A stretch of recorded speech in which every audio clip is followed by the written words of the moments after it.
Okay, the U method, in my mind, is super cool because it's just like, wow, you can do that? When do we do it? Well, we do it when we have something like a(n) to the fourth plus b(n) to the second plus c.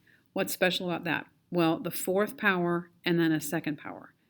It's a trinomial with a fourth and a second. We haven't really had trinomials with fourths and seconds, but here we are having them. Okay, also maybe when you can't figure out what else to do, try this.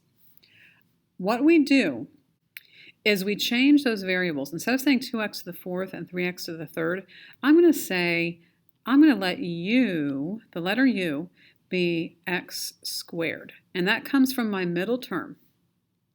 And if that is x squared, then u squared must be x to the fourth, because x to the second times x to the second is x to the fourth.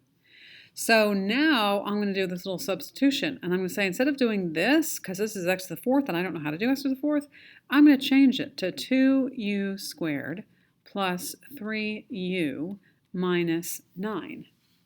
Now I know how to factor this. I can do it by guess and check, or I can do it by AC method.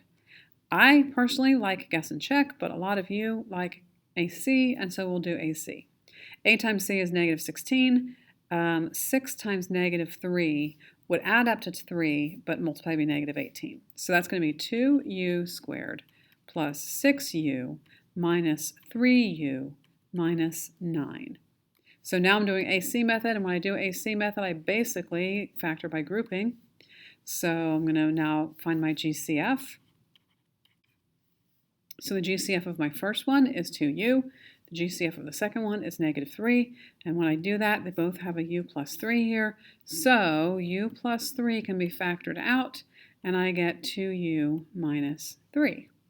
Now, problem is that the original question had an x in it, and now we have a u. And so we need to give our answer in terms of u. So now I'm going to change that back in terms of x. So I'm going to change this back into an x and make it x squared plus 3 2x squared minus 3, right? Because x squared was u and x to the fourth was u squared. And so all we had at this point was this one. All right, I just think that's really cool. It's like magic. Like you can just change stuff around, which is super cool. Let's try another one. Okay, this next one, honestly, is, I think I'm going to skip it. We're not going to have any of this complex. Let's skip it and go on to the next one. All right, in this case, our u is just x squared. Our u squared is x to the fourth, just like it was a minute ago. Why don't you pause it and see if you can do this one? Okay, let's see what I did here. I changed this to 2u squared minus 3u minus 20. I figured out that my AC was negative 40. So that's negative 8 and 5 adds up to negative 3. So I split my middle term, and I get a negative 8u and a 5u. I group it, and I find my GCF of each group. So the GCF of the first one is 2u. That leaves me with a u minus 4. GCF of the second one is 5, and that leaves me with a u minus 4. So I have a u minus 4 that's in common, so I can factor that out. That leaves me with a 2u plus 5.